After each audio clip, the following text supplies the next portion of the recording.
Friends, आज मैं आप लोगों के सामने एक बार फिर से आया हूँ। आज भी मेरा एक टॉपिक इतिहास से ही रिलेटेड है। आज आधुनिक भारत के एक टॉपिक के बारे में हम डिस्कस करेंगे, जिसमें हम आज के इस टॉपिक में ऐसे युद्ध के बारे में डिस्कस करेंगे जिस युद्ध ने ये निर्णय कर दिया कि इस देश में अब ब्रिटिश का शासन रहेगा। इसके बारे में डिस्कस करने से पहले पिछले वीडियो के मेरे दो क्वेश्चंस, जो पहला क्वेश्चन था वो था बंदा बहादुर को फांसी किसके शासनकाल में दी गई थी, तो इसका सही जवाब है फर्रुखसियर। मेरा दूसरा क्वेश्चन था कि किस सिख धर्मगुरु ने तरनतारपुर और करतारपुर शहरों की स्थापना की, तो इसका जवाब है गुरु अर्जुन देव। अब हम बात करते हैं आज के अपने इस टॉपिक के बारे में। तो आज का जो ये मेरा टॉपिक है ये है प्लासी एवं बक्सर के युद्ध। इसके बारे में डिस्कस करने से पहले हम डिस्कस करते हैं कि अंग्रेज भारत में आए, उनका उद्देश्य क्या था भारत में आने का। तो इसमें भी बहुत सारे इतिहासकारों के अलग अलग उनके जो मत हैं वो हैं, इनके मतों में भेद है। सबसे पहले हम बात करते हैं जॉन सिले की उस कमेटी के बारे में जिसने ये वो कहा कि अंग्रेज इस देश पे शासन करने नहीं आए थे, वो यहाँ व्यापार करने आए थे। बट तत्कालिक भारतीय राजनीतिक परिस्थितियां, राजाओं की आपसी फूट ने उन्हें इस कार्य के लिए बाध्य किया कि वे वहां पे युद्ध करें और इस देश पे शासन करें। इससे इतर भी कुछ इतिहासकारों का मत है। उनका मानना यह है कि अंग्रेज इस देश पे पहले से ही शासन करने के अपने दृष्टिकोण के साथ आए थे। हालांकि ये बात बिल्कुल सत्य है कि सबसे पहले अंग्रेज, पुर्तगाली और अन्य यूरोपीय देशों के भारत से होने वाले लाभ को देख करके लालच में इस देश में व्यापार करने ही आए थे। लेकिन उस समय भारत की जो राजनीतिक परिस्थितियां थी, उन्होंने अंग्रेजों को इस बात के लिए प्रोत्साहित किया कि वे यहाँ पर युद्ध करके उन्हें हरा सकते हैं और यहाँ पे शासन कर सकते हैं। वे सक्षम भी थे। अब बहुत सारे इतिहासकारों का ये मानना है कि 1740 में हुए आंग्ल फ्रांस युद्ध ने ये तय कर दिया कि इस देश में अंग्रेज शासन करेंगे। कुछ इतिहासकारों का ये मानना है कि 1757 में हुए प्लासी और 1764 में हुए बक्सर के युद्ध ने ये बात साफ कर दिया कि इस देश में अंग्रेज शासन करेंगे। कुछ इतिहासकारों का ये मानना है कि 1761 में हुए पानीपत के तीसरे युद्ध ने यह निर्णय किया कि इस देश में अंग्रेज शासन करेंगे। अब बात करते हैं कि वे कौन से कारण थे जिसमें अंग्रेज भारतीय राजाओं, भारतीय योद्धाओं की तुलना में काफी आगे थे। सबसे पहले था उनके पास होने वाले उत्कृष्ट हथियार। अंग्रेजों के जो सैनिक थे वे आधुनिक हथियारों, बंदूकों, तोपों से लैस थे, जबकि भारतीय राजा अभी भी अपने पुराने युद्ध पद्धतियों पर लगे हुए थे। हालांकि उन्होंने यूरोपीय अधिकारियों से प्रशिक्षण लिया, यूरोपीय हथियारों का आयात किया, लेकिन वे अंग्रेजों को हराने में काफी नहीं था। अब अगला बात करते हैं तो वो था उनके सैन्य प्रशासन। अंग्रेजों के सैन्य प्रशासन की बात करें तो वो भारतीयों की तुलना में काफी उच्च दर्जे का था। अंग्रेज अपने सैनिकों के वेतन समय पर दिया करते थे, जिससे सैनिकों में अपने कंपनी, अपने देश के लिए उत्साह बना रहता था। हालांकि भारतीय राजाओं में ऐसा नहीं था। मराठों का ही उदाहरण लेते हैं तो मराठे बहुत सारे युद्धों में अपने आप को भाग नहीं ले पाए, क्योंकि उनके पास उस समय राजस्व की कमी रहती थी। तो सैनिकों में अक्सर विद्रोह की भावना प्रकट हो जाती थी। अगला कारण था उनका असैनिक प्रशासन। सैनिक प्रशासन तो उनका तगड़ा था, इनका असैनिक प्रशासन भी बहुत तगड़ा था, जबकि भारतीयों का ऐसा नहीं था। भारतीय योद्धा, भारतीय सेनापति, भारतीय राजा वही पुरानी परंपरा, वंशानुगत परंपरा पे डिपेंड रहते थे, जातिगत परंपरा पे डिपेंड रहते थे, जबकि अंग्रेजों में ऐसा नहीं था। जो कुशल थे, जो दक्ष थे, जिनमें काबिलियत थी, वे सेना में पदों को पाते थे। उनकी पदोन्नति उनके कुशलता, क्षमता के आधार पर होती थी, जबकि भारतीयों में ऐसा नहीं था।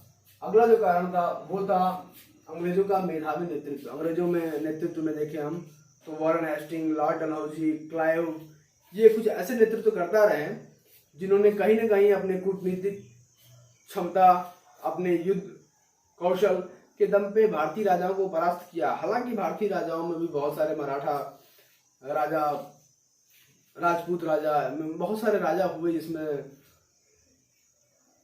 बहुत सारे होलकर्स, सिंधिया, बहुत सारे ऐसे राजा हुए जो कहीं ना कहीं इनको टक्कर देने के काबिल थे। लेकिन जो उनके सेकेंडरी, दूसरी पंक्ति के जितने योद्धा थे वो उतने सक्षम नहीं थे। जबकि अंग्रेजों के पास जो सेकेंडरी लेवल की नेतृत्व था वो भी बहुत ही स्ट्रांग था।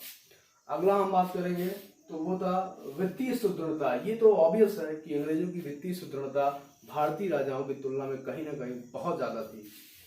राष्ट्रवादी अभियान, अंग्रेजों के जो सैनिक थे वे अपने राष्ट्रवादी भावना से ओतप्रोत रहते थे। हमेशा उनको अपने देश, अपनी कंपनी पे हमेशा इस बात घमंड रहता था, गर्व करते थे अपने देश और अपनी कंपनी पे। हालांकि भारतीय सैनिक जो थे भारतीय राजाओं के प्रति उतने वफादार नहीं थे। इसके भी बहुत सारे कारण थे कि वे वफादार क्यों नहीं थे। अब हम बात करते हैं सबसे पहले कि प्लासी और बक्सर का जो युद्ध है वो डायरेक्ट और इनडायरेक्ट दोनों ही तरफ से बंगाल, उड़ीसा, बिहार के क्षेत्रों से रिलेटेड है। तो सबसे पहले हम बात कर लेते हैं कि ब्रिटिश काल से पूर्व बंगाल की स्थिति क्या थी। तो ब्रिटिश काल से पूर्व बंगाल जो था वो मुगल साम्राज्य के अंदर आता था। वहां पर मुगल शासक, मुगल बादशाह के अंदर ही एक नवाब नियुक्त किया जाता था जो वहां पे शासन करता था। तो 1700 के आसपास वहां पर मुर्शिद खान नाम का एक नवाब हुआ। उसके बाद उसका जो दामाद था भुजा, वो नवाब बना।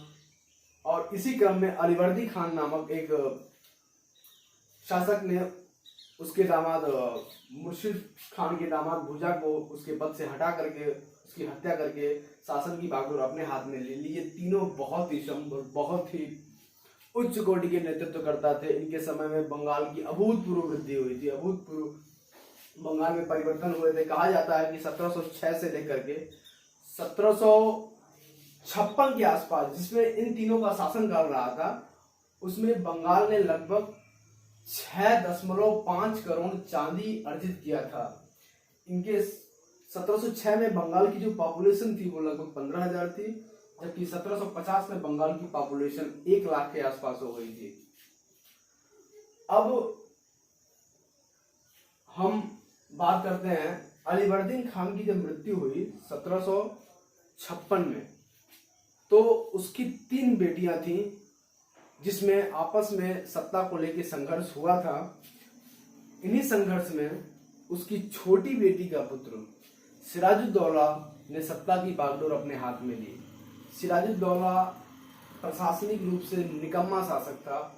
उसे कुछ भी जानकारी नहीं थी कि प्रशासन कैसे चलाया जाता है, संकट की परिस्थितियों में एक राजा का दायित्व क्या होता है, वो इन सब चीजों से बिल्कुल अवेयर नहीं था। जैसे उसने सत्ता संभाली उसके सामने बहुत सारी चुनौतियां आई। उसके सामने सबसे पहली चुनौती थी अपने चचेरे भाइयों के साथ संघर्ष, जिसमें सिराज, घसीटी बेगम, शौकत जंग के साथ साथ राज वल्लभ और मीर जाफर के साथ भी इसका संघर्ष रहा। हालांकि मीर जाफर इसका एक सेनापति था। अब हम पहले बात करते हैं कि बंगाल इतना ज्यादा क्रांतिकारी परिवर्तन कैसे हुए। तो इसके भी बहुत सारे कारण थे। अब हम अगर देखेंगे लगभग 18वीं शताब्दी के मध्य के आसपास हम देखेंगे तो दक्षिण भारत मराठों, हैदराबादी निजाम, इन सब के संघर्षों में उलझा हुआ था। उत्तर भारत अहमद शाह अब्दाली, नादिर शाह के आक्रमणों से परेशान था।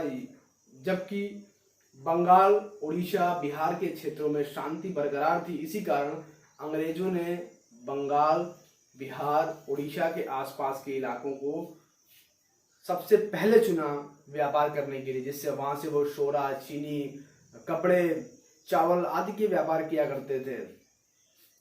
यही कारण था कि बंगाल में उस समय शांतिपूर्ण स्थिति की वजह से आमूलचूल परिवर्तन हुए थे। सिराजुद्दौला की बात करेंगे तो सिराजुद्दौला हमेशा अपने इन रिलेटिव्स से परेशान रहता था। अब इसी बीच उसने 1756 में पूर्णिया की तरफ कूच कर दी। पूर्णिया का शासन की बागडोर उस समय उसके चचेरे भाई शौकत जंग के हाथ में थी। उसने वहां जब कूच किया तो उसी समय अंग्रेजों ने कलकत्ता पे आक्रमण कर दिया। अब कलकत्ता को बचाने के लिए, कलकत्ता अपने हाथ से जाने की डर से वो उस ऑपरेशन को रोक देता है, वहां से वापस आता है और कलकत्ता पे कब्जा कर लेता है। ठीक, अंग्रेजों के इस व्यवहार से वो यहाँ रुष्ट हो जाता है। उसके बाद फिर से वो पूर्णिया की तरफ कूच करता है, जिसमें पूर्णिया को वो जीतता भी है। अब होता क्या है कि सिराजुद्दौला धीरे धीरे अंग्रेजों के उस व्यवहार से नवाब के द्वारा दी जाने वाली आदेशों की अवहेलना करने से प्रायः नाराज रहता था। वो क्या करता है, अंग्रेजों के द्वारा व्यापार किए जाने में एरियाज जैसे कासिम बाजार, फोर्ट विलियम पे आक्रमण कर देता है 1756 में। अब इस आक्रमण के बाद नाराज होकर के सिराजुद्दौला ने क्या किया कि कुछ अंग्रेजों को एक काल कोठरी में बंद कर दिया। उस काल कोठरी में बंद करने की वजह से बहुत सारे अंग्रेज उसमें मर गए। बाद में जो अंग्रेज उससे बच करके बाहर निकले उन्हें सिराजुद्दौला ने मुक्त कर दिया। सिराजुद्दौला के इस व्यवहार से नाराज होकर के अंग्रेज इससे रुष्ट हो गए और जब ये खबर मद्रास तक पहुंची कि सिराजुद्दौला ने कासिम बाजार, फोर्ट विलियम पे आक्रमण करके अंग्रेजों के साथ अमानवीय व्यवहार किया है, तो वहां से क्लाइव और एडमिरल वाटसन दोनों को जनवरी 1757 में सेना की एक टुकड़ी के साथ बंगाल की तरफ भेजा गया। अब जब वे बंगाल पे आए तो उन्होंने सबसे पहले जनवरी 1757 में उन्होंने कलकत्ता को सिराजुद्दौला के हाथों से जीत लिया। अब सिराजुद्दौला इस हार से घबरा गया और उसने अंग्रेजों के साथ एक संधि की। फरवरी 1757 में वो संधि हुई जिसे अलीनगर की संधि के नाम से जाना जाता है। अलीनगर की संधि में जो डिसीजंस हुए वो कलकत्ता जो था वो सिराजुद्दौला को वापस लौटा दिया गया। इसके साथ ही साथ कलकत्ता में मुक्त व्यापार की सुविधाएं दी गई अंग्रेजों को और युद्ध के हार जाने को सिराजुद्दौला ने अंग्रेजों को देने के लिए राजी हो गया। अब अलीनगर की संधि फरवरी 1757 को हुई थी, लेकिन अलीनगर की संधि के बाद तुरंत बाद एक ही महीने के अंदर मार्च 1757 को अंग्रेजों ने पुनः इस संधि की अवहेलना करते हुए फोर्ट विलियम पे आक्रमण कर दिया। और इसके बाद सिराजुद्दौला को ये लग गया कि अंग्रेज कहीं ना कहीं धीरे धीरे उसकी सत्ता की जड़ों को कमजोर करते हुए उसको उसके सत्ता से अपदस्थ करना हटाना चाहते हैं। जिसके बाद सिराजुद्दौला और अंग्रेजों के बीच प्लासी के मैदान में 23 जून 1757 को युद्ध हुआ, जो प्लासी के युद्ध के नाम से जाना गया। इस युद्ध के प्रमुख कारण जो थे वे थे अलीनगर की संधि की अवहेलना, नवाब की आज्ञा के बिना कलकत्ता के किले की किलेबंदी शुरू कर दी थी अंग्रेजों ने, जिससे सिराजुद्दौला कहीं ना कहीं नाराज था। अगला जो कारण था वो था राजवल्लभ के पुत्र कृष्णदास, जो कि सिराजुद्दौला का एक प्रमुख शत्रु था। उसे अंग्रेजों का शरण प्राप्त था, जिससे सिराजुद्दौला कहीं ना कहीं नाराज था। और ये बहुत सारे कारण थे जो प्लासी के युद्ध के रूप में 23 मार्च 1757 को तब्दील हुए। अब 23 मार्च 1757 से पहले ही जब क्लाइव आया तो उससे मात्र उसके पास 3200 सैनिक उसके पास थे। हालांकि सिराजुद्दौला की सेना जो 50,000 के आसपास थी। तो एक डिप्लोमेटिक नेतृत्व करता था क्लाइव। उसने षड्यंत्रकारी तरीके से 12 जून 1757 को इस चीज को पता लगाने की कोशिश की कि कोई एक गुट है जो सिराजुद्दौला से हमेशा नाराज रहता था, और वो था मिर्जाफर, जो उसका सेनापति था मिर्जाफर। वो हमेशा सिराजुद्दौला से रुष्ट रहता था। उसे कुछ लालच दे करके उसे ये लालच दिया कि सिराजुद्दौला के युद्ध में पराजित होने के बाद बंगाल का नवाब अंग्रेज मीर जाफर को बना देंगे। और इस वजह से जब युद्ध प्लासी का युद्ध हुआ तो मीर जाफर के साथ साथ सेना की एक बहुत बड़ी टुकड़ी ने युद्ध में सिराजुद्दौला का साथ नहीं दिया और मात्र 3200 सैनिकों के साथ क्लाइव वह युद्ध जीतने में सफल हुआ। हालांकि 50,000 सैनिकों के साथ भी सिराजुद्दौला ये युद्ध हार गया और वहां से भाग करके वो बिहार चला गया। बिहार में फिर से मीर जाफर के बेटे ने उसकी हत्या कर दी थी। अब यहाँ से शासन शुरू होता है मीर जाफर का। मीर जाफर को चूंकि सत्ता अंग्रेजों के साथ देने के कारण हाथ में आई थी, इसलिए वे अंग्रेजों का हमेशा कृतज्ञ बना रहा। अंग्रेजों के सारी बातों को वो मानता था। अब इसी के शासनकाल में बंगाल मुर्शिदाबाद का जो खजाना था वो कहीं ना कहीं धीरे धीरे रिक्त होता चला गया, क्योंकि खजाने का एक बहुत बड़ा हिस्सा अंग्रेज वार्षिक रूप से उसे लिया करते थे। लगभग 17,50,000 रुपये वार्षिक धन मीर जाफर से अंग्रेज लिया करते थे। अब मीर जाफर की जब मृत्यु हुई तो उसके बाद फिर से सत्ता में संघर्ष हुआ। सत्ता के इस संघर्ष के कारण मीर कासिम नामक एक व्यक्ति के हाथ में सत्ता की बागडोर आई, जो मीर जाफर का रिश्ते में दामाद लगता था। अब जब सत्ता की बागडोर उसके हाथ में आई तो वो एक बहुत ही कुशल नेतृत्व करता था, वो बहुत ही डिप्लोमेटिक था। उसे पता था कि अंग्रेज कहीं ना कहीं उसके शासन को धीरे धीरे हिला देंगे, मुर्शिदाबाद में उसे शासन नहीं करने देंगे। इसलिए उसने मुर्शिदाबाद से राजधानी को मुंगेर ट्रांसफर किया। उसने अपने दरबारियों में अपने विश्वास पात्र लोगों को अपने नजदीक आने दिया, विश्वास पात्रों को ही प्रमुख पदों पर दिया। इसके साथ ही साथ मीर कासिम इस बात से बेहद नाराज था कि मुक्त व्यापार के नाम पर अंग्रेज जो थे वे अपना व्यक्तिगत लाभ उठाया करते थे, जिससे रुष्ट होकर के मीर कासिम ने अंग्रेजों के साथ साथ भारतीयों को भी मुक्त व्यापार करने की छूट दे दी। अंग्रेजों को ये बात अपमानजनक लगी और अंग्रेजों को ये संदेह हो गया कि मीर कासिम डचों और पुर्तगालियों से मिल करके उन्हें बंगाल और उसके आसपास के इलाकों से कहीं हटा न दे।